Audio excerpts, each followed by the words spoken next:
Porque Ele é o Deus do presente, do passado, do futuro. Ele já está lá. Você não sabe o que vai acontecer daqui uma hora, mas Ele já está lá. Ele sabe do seu amanhã. Ele sabe o que vai acontecer o mês que vem. Não se perturbe o seu coração. Ele está no controle de tudo. E através dessa canção, qual o tema aplicado aqui nesse ciclo de oração de mulheres autênticas? Operando Deus, quem impedirá? Quem é que vai impedir se Deus decidir fazer e operar na sua vida, na sua casa, na sua história? Você está aqui porque Ele tem te sustentado. O eu sou que tem operado em você. Vamos ler a palavra do Senhor em 1 Reis, capítulo 17, a partir do versículo 8. Glória a Deus, uma palavra conhecida, mas é bom mandarmos por caminhos conhecidos, amém, igreja? A palavra de Deus, ela tem o seu efeito e é enviada para aquilo que apraz ao próprio Deus. E tem os seus efeitos para tudo, então Ele sabe. Diz aqui a palavra do Senhor a partir do versículo 8. Até o versículo 12, diz assim: então veio a ele a palavra do Senhor dizendo: levanta-te e vai a Sarepta, que é de Sidom, e habite ali. Eis que eu ordenei ali uma mulher viúva, que te sustentasse. Então ele levantou e se foi a Sarepta, e chegando à porta da cidade, eis que estava ali uma mulher viúva, apanhando lenha. E ele a chamou e lhe disse: traze-me, peço-te uma vasilha, um pouco de água, que eu possa beber. E ela indo buscar, e ele a chamou e lhe disse: traze-me agora também um bocado de pão nas tuas mãos. Porém ela disse: vive o Senhor teu Deus, que nem um bolo tenho, senão somente um punhado de farinha numa panela, e um pouco de azeite numa botija. Veis aqui, apanhei cavacos e vou prepará-los, para comermos e morremos. Amém? Louvado seja Deus. Essa palavra por si já se explica. E podemos aprender nessa tarde desse dia, através da vida dessa mulher, que usou a sua generosidade sem nenhuma intenção com este homem de Deus. Deus usou um meio improvável, uma pessoa que estava vivenciando um histórico improvável. Havia uma escassez em Samaria, aquele lugar, a fome era extrema. Mas aquela mulher, ela decidiu, mesmo sendo gentia, obedecer à voz de Deus, através do homem de Deus, de um profeta de Deus. E eu quero convidar você a meditar nessa palavra comigo e repetir comigo essas palavras. Diga comigo: obediência muda a história. Glória a Deus.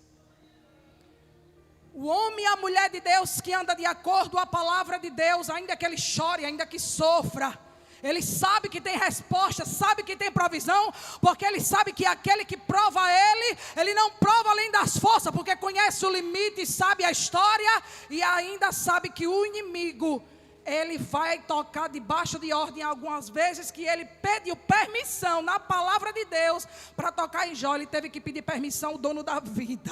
E o que eu quero lhe dizer nessa tarde, eu não sei o que você está passando, qual é a sua situação, mas Deus manda dizer que o diabo, ele tem limite, e hoje ele vai dar ordem, vai ser até hoje que ele vai tocar nessa situação na sua vida. Ele vai bater em retirada, porque o meu Deus e o seu é limitado. Mas Satanás, ele tem limite. E quem coloca limite nele é aquele que tem a chave da morte e a chave do inferno nas mãos.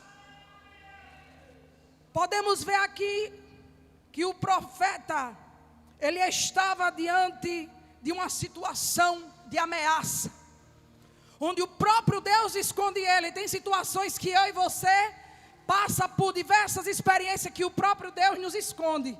E às vezes tem momento que por besteira eu e você quer se esconder. Você vai ver aqui no início ainda do capítulo 17, o versículo 2. Vai dizer assim: depois veio a palavra do Senhor a ele dizendo: vai-te daqui, vira-te para o oriente, se esconde junto ao ribeiro de Querite, que está diante do Jordão. E há de ser que beberás do ribeiro, porque eu tenho ordenado corvos que ali lhe sustente. O próprio Deus já sabia o que estava preparado para a vida do profeta, do homem de Deus. E Deus manda dizer nessa tarde que Ele sabe o que o inimigo já está programando contra a sua casa e a sua história.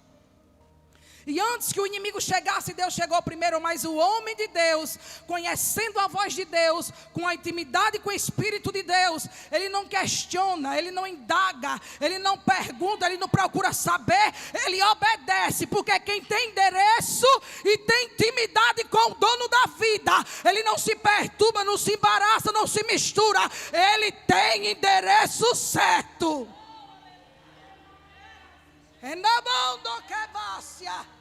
Era um contraconsenso, como assim?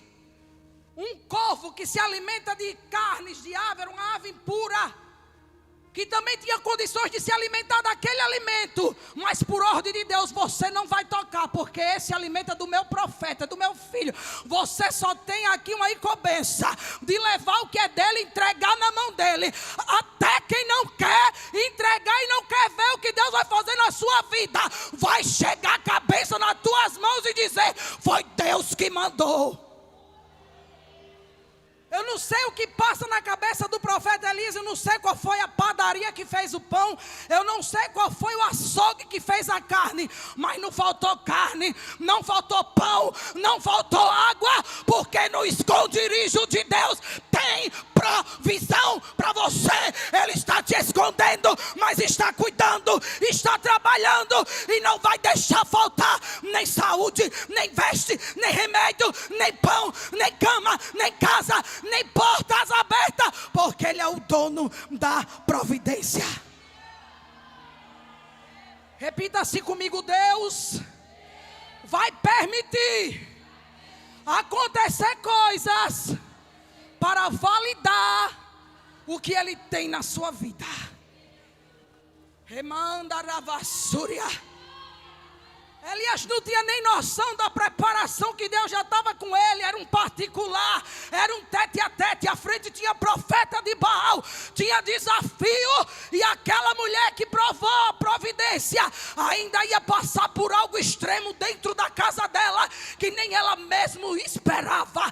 Mas Deus já estava lá. Diga comigo: Deus já estava lá.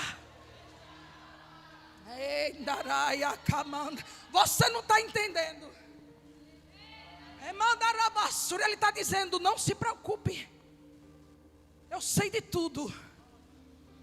Ele faz, ele obedece, ele caminha cerca de mais ou menos 128 a 144 quilômetros em Sidom. Ele vai de pé, ele vai no sol. Ele não tinha carro, ele não tinha avião, ele não tinha carroça, nem carro de mão, nem bicicleta, nem moto. Mas ele foi para onde Deus mandou. E eu quero interrogar você nessa tarde. Você que está aí do outro lado, que está ouvindo essa palavra, você está ainda onde Deus te mandou? Você está fazendo o que Ele realmente quer? Você está tendo sensibilidade para distinguir se realmente é Ele? Você tem intimidade suficiente para discernir se é Deus ou o inimigo que está embaraçando você? Mas nessa tarde Deus vai tirar o embaraço. Porque quem anda diante e acorda a palavra de Deus tem socorro na hora certa. Muito bem, o homem de Deus, ele obedece. E eu vendo essa palavra que o próprio Deus esconde ele dentro daquele lugar, sustentando ele, socorrendo ele. Eu me lembro do salmista no Salmo 91, que não é capítulo, são números, no número de 91 de Salmo. Ele diz que aquele que habita no esconderijo do Altíssimo, na sombra do Onipotente, descansará. Você está habitando no esconderijo do Altíssimo? Só quem está habitando no esconderijo do Altíssimo está entendendo aqui. O esconderijo do Altíssimo, só os olhos dele ele acha. O inimigo até procura, mas não acha, porque você está à sombra dele. Você não está guardado em ordem humana, em ordem material. Esse negócio é mistério, porque em ordem material você não vence, você não se esconde, você não tem providência. Na força do homem você não sai do canto. Com a cara e a coragem você se decepciona, se arrebenta. Mas quando você está no esconderijo, o negócio é outro. E ele está escondendo gente aqui nessa tarde. Ele manda dizer: eu estou te escondendo, meu filho. Eu estou te escondendo, minha filha. Porque o que eu tenho com você é maior. Esse processo está doendo, mas eu estou te ensinando. É um socorro do céu. Só que mesmo a palavra do Senhor vindo a ele, eu não sei, através de um sonho, através de uma, vamos dizer assim, de uma profecia, que o Senhor se revela de várias coisas, conjecturando na linguagem de hoje. Deus se revelou a ele porque veio a ele a palavra do Senhor. Talvez ele deu um cochilo, dormiu, sonhou, Deus revelou, deu uma revelação dizendo: faça o que eu estou lhe mandando. E às vezes quando Deus fala conosco através da palavra de revelação, em vez de a gente consultar a Deus, nós às vezes consultamos o homem. Fala demais. Aí fica confuso, sem saber para onde vai. Deus mandou, irmã, e aí, eu vou ou não? Quem tem que saber a direção é você. A escolha é de Deus e Ele já lhe ordenou. Agora é você que toma a posição, se levanta e vai até onde Ele mandar. Só que tem um negócio. No versículo 7, ele passando ali aqueles dias naquele ribeiro, o ribeiro seca, e agora? Não foi Deus que mandou? Foi Deus que mandou, irmã Gessina. Mas o ribeiro secou. Cadê agora a água? Ele estava escondido ali, porque ele mesmo tinha profetizado que não ia chover durante aqueles 3 anos naquele lugar. Deus honrou a voz daquele homem diante daquela situação, afrontando o próprio Acabe. Acabe, ele é filho de Onri, e Onri vem da 3ª dinastia. É um reinado que passa de pai para filho, de filho para irmão. E agora havia uma ameaça naquele lugar, fome chega, a escassez chega. Havia várias viúvas vivenciando situações extremas. Mas Deus sempre escolhe o improvável, sempre escolhe aquele que ninguém dá nada, sempre escolhe aquele porque alguém já criticou, já julgou, já determinou, já deu a última palavra e disse que é o fim. Porque para aquela mulher só restava a morte, não tinha mais solução. Na mente dela era comer e morrer. Talvez você esteja interrogando aí: eu não sei para onde ir, não sei onde recorrer, porque eu já fiz de tudo. Mas uma coisa eu quero lhe dizer, mulher de Deus e homem de Deus, que se preciso for, morre gente, se muda gente e se converte gente, mas Ele não vai deixar de cumprir a palavra dEle na sua vida. Aguarde, o processo está grande, é rebento de água, mas a voz de muitas águas vai entrar no rebento, no ribeiro do deserto, vai fazer levada, vai preparar caminho, vai te levantar, vai te conduzir e vai dar ordem. É para aqui que você vai, é ali que eu vou lhe usar, é para lá que eu vou levar, agora vai.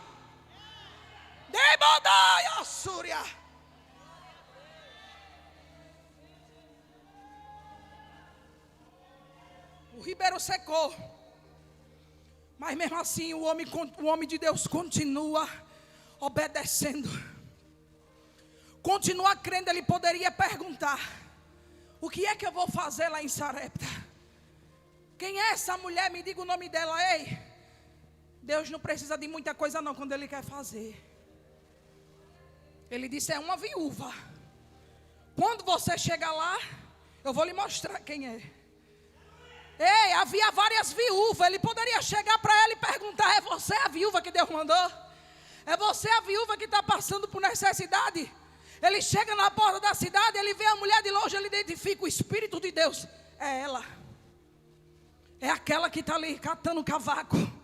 Vai de encontro a ela, porque eu vou conversar com ela, eu vou abençoar ela, mas primeiro eu vou colocar ela à prova. Porque ela também não tinha nada, ou seja, Deus usou uma improvável para abençoar outro que também estava na prova. Você está entendendo o mistério?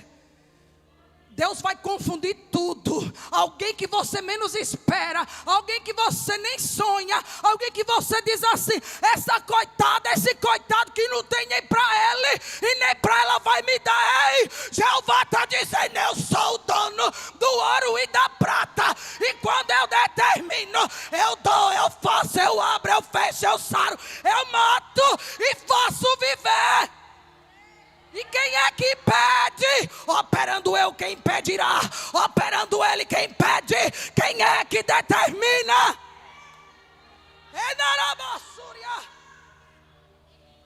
Ele não trabalha com lógica humana. Ele trabalha a favor do reino dele. A glória é dele, o poder é dele, quem manda é ele.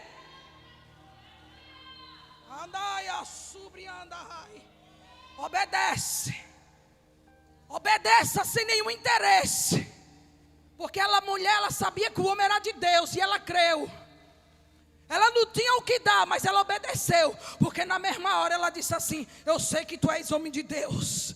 E hoje eu digo: eu sei que você é mulher de Deus. Eu sei que você é jovem de Deus. Eu sei que Deus tinha um plano com você. Agora obedece a palavra. Porque tem vida, tem restauração, tem socorro, tem milagre, tem mudança de cenário e tem provisão. Aleluia. A palavra de Deus é quem te guarda e que te faz chegar a lugares que você nem imagina. Alguém pode até dizer que você não é capaz, mas o Senhor diz: com a minha palavra você entra até no inferno e não se contamina, porque quem manda lá sou eu. É Ele que manda. Aleluia. E essa mulher, e é ali de repente, quando ele vê essa mulher naquele lugar, sabendo que ela era viúva, ele fala com ela, porque ele se levantou e entendeu o que Deus tinha naquele lugar para fazer. Tinha algo de Deus naquele lugar. No momento, o homem de Deus pode não compreender, você pode não entender o que você está fazendo no momento onde você está. Talvez você já pediu socorro, já quis correr. Não dá para mim ficar mais aqui não, vou cair fora. Mas é através de você que Deus vai levantar vidas, irmã. Irmã Márcia Lenita. Foi através daquela mensagem que eu estava já saindo de casa. Não botando coroa, mas exaltando o meu Deus e honrando a palavra dele na tua vida. Eu estava assistindo aqui, já no celular. E a irmã Márcia Lenita estava profetizando, dizendo: levanta desse lugar, desce a eira, não se acomode, não fique em casa, faz o que eu mando, que vai ter honra. E aqui eu sei que tem mulheres de Deus que chegou por essa palavra, porque decidiu se levantar, decidiu obedecer a palavra e decidiu vir adorar nessa tarde. Então adore a Ele, exalte a Ele, porque Ele tem, Ele pode, Ele faz e Ele é.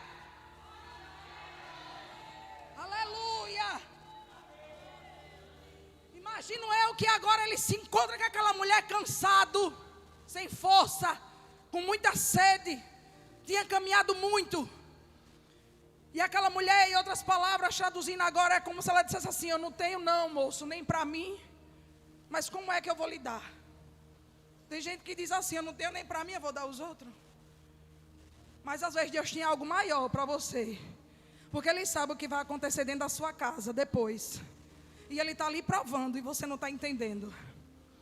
Aí o Senhor manda dizer assim: se desprenda do seu eu, bata a continência diante da minha presença, desce com o seu orgulho diante da minha face, desprenda a sua mão para a minha obra, para abençoar os meus, e não se negue mesmo no pouco, porque eu sei quando você pode. Você diz que não tem, mas eu sei. Você diz que não pode, mas eu sei. E o Senhor está dizendo hoje: vou provar muitos e permitir situações para provar o caráter de alguém que quer fazer do seu jeito. Aleluia.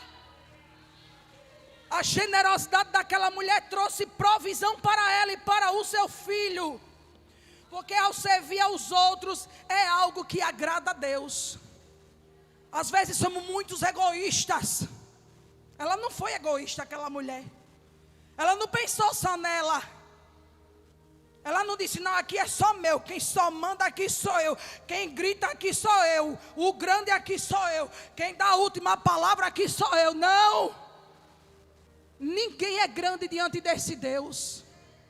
Ninguém pensa que faz do seu jeito, não, porque Ele revoga tudo. Ele embaraça tudo. Agora uma coisa, Deus esconde o profeta na terra de Sidom, na terra do inimigo. Peraí, ele estava sendo procurado de morte. Havia profetas escondidos em cavernas. Havia homens que já tinham sido mortos. Havia ali uma percussão de morte, uma perseguição. E Deus disse bem assim: e se eu quiser lhe esconder na terra do inimigo? O inimigo pode estar dentro da sua casa, o inimigo pode estar na sua rua, mas se Deus quiser lhe esconder dentro da sua casa, dentro da sua rua, Ele lhe esconde. Satanás não enxerga, passa por você e só vê o sangue. Ele poderia dizer: peraí, Senhor, terra de Sidom, terra de Jezabel, ela é sidonita, é de lá que estão caçando os profetas. Já mataram vários, já esconderam vários. E ficaram aquela perseguição naquele lugar. Mas ele não questionou a perseguição, não questionou a morte, e não questionou quem estava no ambiente. Ele sabia quem estava com ele. O que eu quero lhe dizer: se Deus está com você, você e ele é multidão. Ele com você, você entra, você sai, você levanta a cabeça, você chora, você adora, você clama, você levanta a mão, você vê o milagre acontecer, porque ele não precisa de aprovação de terceiros para validar o ministério dele na sua vida. Remanda rassúria. Alguém pode estar dizendo assim, assim, assim, assim, mas o Senhor está dizendo: sou eu que quero, é eu que vou fazer. E ele foi. Ele chega lá. Só que tem uma coisa bonita que eu acho, tanto na vida dessa mulher, pela humildade dela, como na vida deste servo de Deus, esse profeta de Deus. Elias, o tisbita, como diz a palavra de Deus. Ele não foi barganhar com aquela mulher.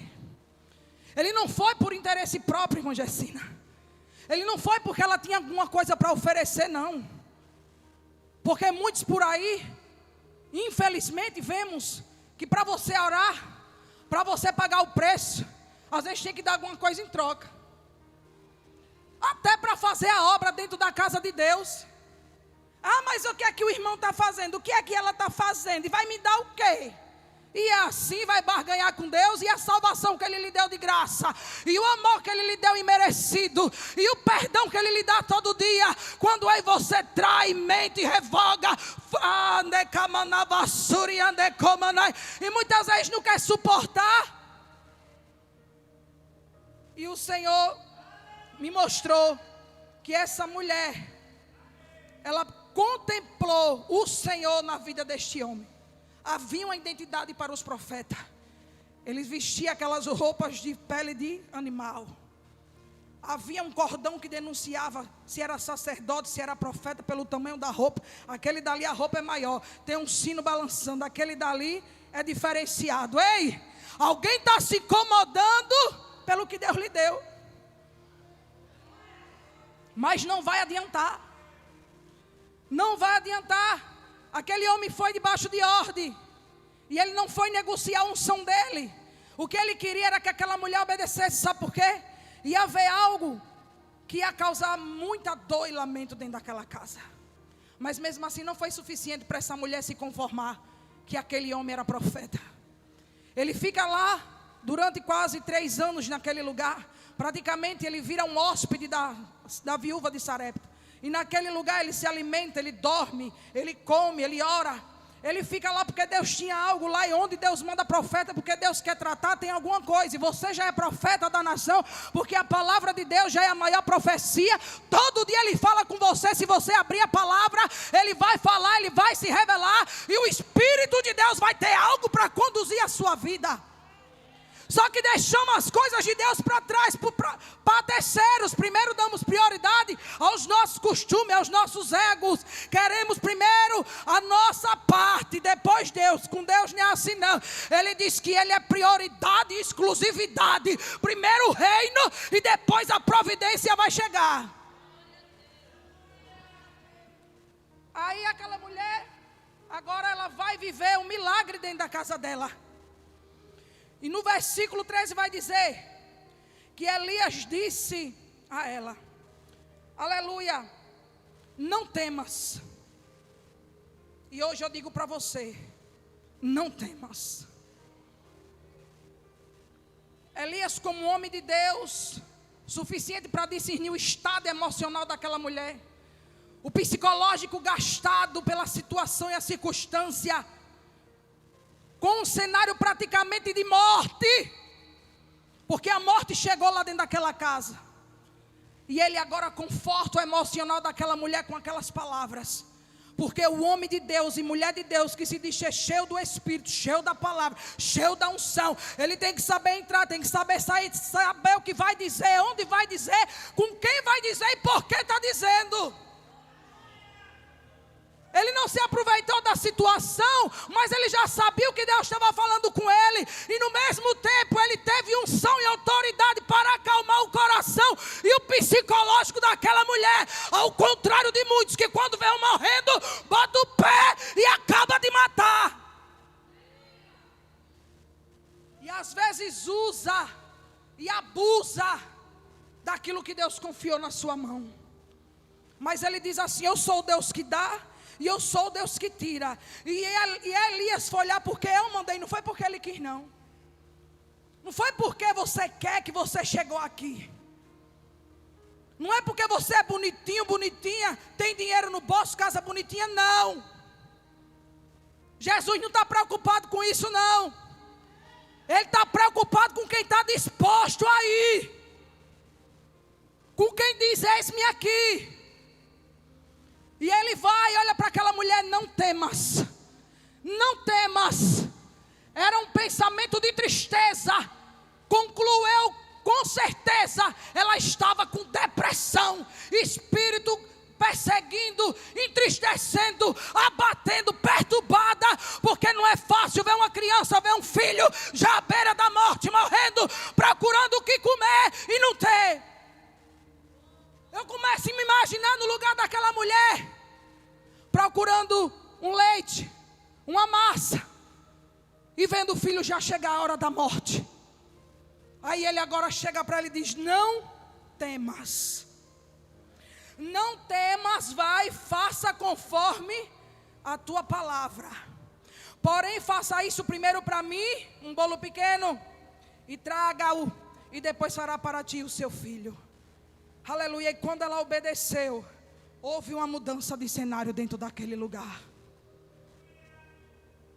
Quando aquela mulher, ela traz o que o homem de Deus pede, no versículo 14 vai dizer: porque assim diz o Senhor, Deus de Israel, a farinha da panela não vai se acabar, o azeite da botija não vai faltar, até que o Senhor dê chuva sobre a terra. Todo mundo passando fome, não tinha água, não tinha comida, mas lá não faltava. 3 anos de muita fome e de tristeza, mas lá tinha a farinha, tinha o azeite, tinha comida, tinha providência. Aleluia! O Senhor tem guardado o seu povo, Ele tem poupado a sua igreja, mas Ele também é justo com a sua palavra. E para você viver a justiça de Deus, você tem que obedecer à ordem dEle. E eu vejo que a mudança, de repente, foi radical. O Espírito de Deus age. Vai lá na panela, multiplica o azeite. Vai lá na botija, multiplica a farinha. Eu não sei se a farinha estava na botija ou se estava na panela. Eu sei que era um recipiente. Diferente da mulher e da viúva de Sarepta e os credores, que o azeite transbordou de forma milagrosamente e não parava. Nessa mulher foi uma forma surpreendente. Agora tinha um negócio. Quanto mais ela tirava farinha, mais farinha chegava. Quanto mais ela tirava o azeite, mais o azeite chegava. Enquanto você está dando azeite, enquanto você está se disponibilizando, enquanto você está ajudando, como assim? Eu posso conjecturar pelos dois lados. A farinha, eu sou o Deus da providência. O azeite, eu sou o Deus que ajo, que dou vida e que faço milagre. Por quê?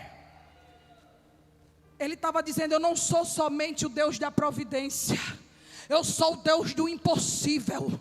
Eu quero fazer muito mais. Só que agora acontece um reboliço dentro daquela mulher, dentro da casa daquela mulher. Ela fez tudo o que a palavra do profeta ali se revelou sobre ela. Ela comeu, ela andou, ela recebeu. Ele ficou lá por muitos dias. Ela presenciou de maneira ocular, ninguém falou, ela viu a farinha multiplicando, o azeite chegando, o azeite transbordando. Aleluia, o que Deus está dizendo: eu quero lhe abençoar na sua vida espiritual e na sua vida material. Eu não quero só ser a provisão quando você precisar de dinheiro, de casa, de carro, não. Eu também quero visitar a sua vida espiritual. Eu quero te renovar, eu quero te usar, eu quero te encher, eu quero ser força na sua vida. Aleluia. E passando ali uns dias, para a gente terminar, o filho daquela mulher morre. Agora acontece um estágio pior. Porque Deus é assim, Ele bota você numa prova, lhe preparando para outra. E às vezes a outra é pior do que a primeira. Ela nem sonhava que o filho ia morrer. Você nem sonha o que pode acontecer na sua vida. Mas Deus, para honrar o que Ele lhe deu e que deu a alguém, depende. Deus tratou com aquela mulher, mas o mistério ali era honrar o profeta dentro daquela situação. E eu digo a você nessa tarde: se você não conhece a vida do profeta, a intimidade do homem de Deus, da mulher de Deus no altar, chorando, pagando preço, não meta a mão, não contenda, não se levante, para que você não seja preciso chorar à beira do caixão de um dos teus, para você compreender que é Deus quem manda na sua vida e na vida do homem e da mulher de Deus. Ela vê o seu filho morto, e ela agora diz ao homem de Deus: trouxe a minha casa, a minha memória, o meu pecado para matar meu filho. E ela acredita que fosse um tipo de uma punição, porque com certeza a mente dela acusava algo que ela tinha feito no passado. E às vezes, como estando sendo provado, começa a perguntarmos: o que foi que eu fiz? Estou pagando preço. Onde foi que eu errei? Será se eu fiz alguma coisa, meu Deus? E ainda não foi o suficiente. Aquela mulher viu um milagre chegar dentro da casa dela, mas mesmo assim, quando chegou na hora da morte, duvidou. E aí? Será que o meu filho vai viver mesmo? E o profeta começa a clamar. Creio eu que ele coloca a mão na cabeça e diz: Deus, até essa viúva, está escrito aqui, até essa viúva a qual eu vivo, que me alimenta, ela foi afligida. E agora ele entra no estreito mais uma vez, porque ele se compadece daquela mulher, e com compaixão ele vai e torna mais uma vez a orar pela vida dela, e começa a clamar pela vida do filho. Não foi uma transferência de espírito, não foi que ele passou a doença do menino para o corpo dele, foi porque ele se humilhou, ele reconheceu que Deus era na vida dele, e não sonhava que tinha um desafio para ele lá na frente. Mas Deus estava lá dizendo: eu quero ver se você está preparado mesmo. Você quer subir, você quer que eu lhe use, você quer, mas eu quero ver se você está pronto. Você talvez pediu para Deus lhe preparar, pediu uma mudança, pediu um socorro, aí na hora da prova, na hora do rebuliço, se assusta, se espanta, fica com medo. É Deus dizendo: estou te preparando. E para a glória do nome do Senhor, mais uma vez naquela casa, houve uma ressuscitação, ou seja, não é ressurreição, porque quem somente ressuscitou dentre os mortos com a ressurreição é Cristo Jesus, o nosso Deus poderoso. Mas ele estava ali dizendo: eu sou o Deus que levantei a filha de Jairo, eu sou o que dei vida ao filho da viúva de Naim, Eu sou o mesmo que curei a mulher do fluxo de sangue. Eu sou o mesmo que entro lá no inferno e revogo as potestades quando quis destruir a vida do meu servo Jó. Ele estava se revelando e dizendo assim: sou eu, o eu sou o que sou, que estou aqui. Por que ressuscitação? Porque ressuscitação é aquela pessoa que recebe vida depois de morto, mas depois morre de novo. Porque com certeza todos eles que foram ressuscitados, eles receberam a vida, mas foram a falecer. E só Jesus foi quem permaneceu com vida. E eu quero lhe dizer que o filho dela ressuscitou, recebeu vida, e naquele momento ela entrega o menino e diz, naquele momento, ela diz assim, ele diz a ela: olha aqui, o teu filho vive. Aí ela confessa com a boca, e vai chegar alguém para dizer a você essa mesma palavra. Agora eu sei que verdadeiramente tu és homem de Deus. E foi através daquela circunstância, e ela confessou: agora eu sei que tu és homem de Deus. Precisou ver o filho morrer, ressuscitar, para confessar a glória de Deus na vida de alguém. Não espere por isso. Vamos orar, vamos ficar de pé e apresentar os pedidos de oração.